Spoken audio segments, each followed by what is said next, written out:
اعوذ باللہ من الشیطان الرجیم، بسم اللہ الرحمن الرحیم۔ السلام علیکم دوستو۔ حضور صلی اللہ علیہ وآلہ وسلم پر وحی کی ابتدا سچے خوابوں سے ہوئی۔ حضرت عائشہ رضی اللہ تعالی عنہا فرماتی ہیں کہ وحی کی ابتدا سچے خوابوں سے ہوئی۔ رسول اللہ صلی اللہ علیہ وآلہ وسلم جو خواب دیکھتے وہ صبح کی روشنی کی مانند ظاہر ہو جاتا تھا، یعنی جو بات خواب میں دیکھتے تھے اس کا ظہور ہو جاتا تھا۔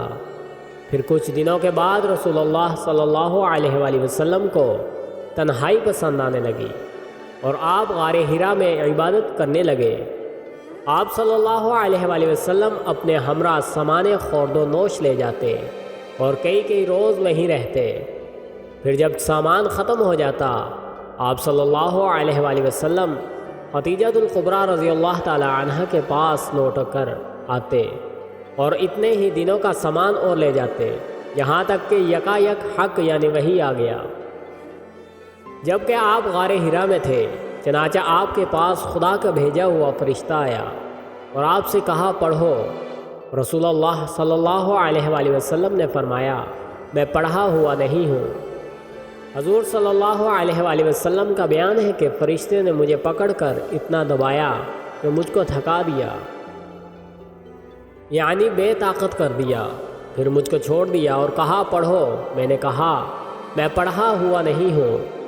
حضور صلی اللہ علیہ وآلہ وسلم کا بیان ہے کہ فرشتے نے پھر مجھ کو پکڑ لیا اور خوب دبایا، یہاں تک کہ مجھ کو بے طاقت کر دیا۔ پھر مجھ کو چھوڑ کر کہا کہ پڑھو۔ میں نے کہا کہ میں پڑھا ہوا نہیں ہوں۔ فرشتے نے پھر مجھ کو پکڑ لیا اور خوب دبایا، یہاں تک کہ میں تھک گیا۔ پھر مجھ کو چھوڑ دیا اور کہا پڑھو۔ اقرأ بسم ربک الذی خلق خلق الانسان من علق اقرأ وربک الاکرم الذی علم بالقلم علم الانسان ما لم يعلم۔ پڑھو اے نبی، اپنے رب کے نام کے ساتھ جس نے پیدا کیا جمے ہوئے خون کے ایک لوتھڑے سے انسان کی تخلیق کی۔ پڑھو اور تمہارا رب بڑا کریم ہے جس نے قلم کے ذریعے سے علم سکھایا، انسان کو وہ علم دیا جسے وہ نہ جانتا تھا۔ حضرت عائشہ رضی اللہ تعالی عنہ فرماتی ہیں کہ رسول اللہ صلی اللہ علیہ وآلہ وسلم ان آیات کی تلاوت فرماتے ہوئے واپس آئے اور بحال یہ کہ آپ کی مونڈوں اور گردن کا درمیانی حصہ خوف سے تھر تھرا رہا تھا، اور حضرت خدیجہ الکبریٰ رضی اللہ تعالی عنہ کے پاس پہنچ کر فرمایا مجھ کو کپڑا اڑھاؤ۔ چنانچہ کپڑا اڑھا دیا گیا۔ جب خوف و اضطراب جاتا رہا تو آپ نے حضرت خدیجہ رضی اللہ تعالی عنہ سے فرمایا خدیجہ مجھ کو کیا ہو گیا؟ یہ کہہ کر آپ نے حضرت خدیجہ رضی اللہ تعالی عنہ سے سارا واقعہ بیان کیا اور پھر کہا مجھ کو اپنی جان کا خوف ہے۔ حضرت خدیجہ رضی اللہ تعالی عنہ نے فرمایا ہرگز نہیں، خدا کی قسم آپ صلی اللہ علیہ وآلہ وسلم کو خدا کبھی رسوا نہ کرے گا۔ خدا کی قسم آپ رشتہ داروں اور عزیزوں سے حسن سلوک کرتے ہیں، سچ بولتے ہیں، کمزوروں کا بار اٹھاتے ہیں، ناداروں کی مدد کرتے ہیں، مہمان نوازی کرتے ہیں اور حوادث سے اور آفات کو دور کرنے میں لوگوں کے مددگار ہیں، یعنی آپ جامعہ اخلاق شریفہ اور شمال کریمہ ہیں۔ خدا آپ کو کوئی ضرر نہ پہنچائے گا۔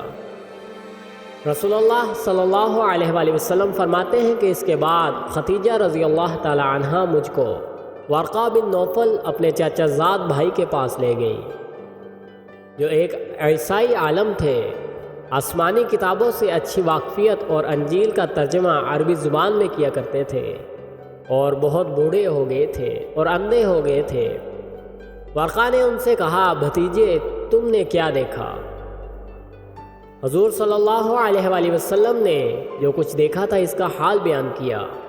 ورقہ بن نوفل نے واقعہ سن کر کہا یہ وہی ناموس جبرائیل ہے جو حضرت موسیٰ علیہ السلام پر نازل ہوا تھا۔ کاش میں اس زمانے میں یعنی ایام نبوت میں جوان ہوتا، اور کاش میں اس وقت تک زندہ رہتا جب کہ تمہاری قوم تم کو تمہارے وطن سے نکال دے گی۔ رسول اللہ صلی اللہ علیہ وآلہ وسلم نے یہ سن کر کہا، کیا میری قوم کے لوگ مجھ کو نکال دیں گے؟ ورقہ بن نوفل نے کہا، ہاں، جو شخص بھی وہ چیز لے کر آیا ہے جو تم لے کر آئے ہو، یعنی نبوت، اس کے ساتھ دشمنی کی گئی ہے۔ اگر میں نے وہ زمانہ پایا تو میں تمہاری پوری مدد کروں گا۔ تو دوستو، اگر ویڈیو اچھی لگی ہو تو ہمارے چینل کو سبسکرائب کریں اور بیل آئیکن کو پریس کر دیں تاکہ مزید ویڈیوز آپ تک بآسانی پہنچ سکے۔ اللہ حافظ۔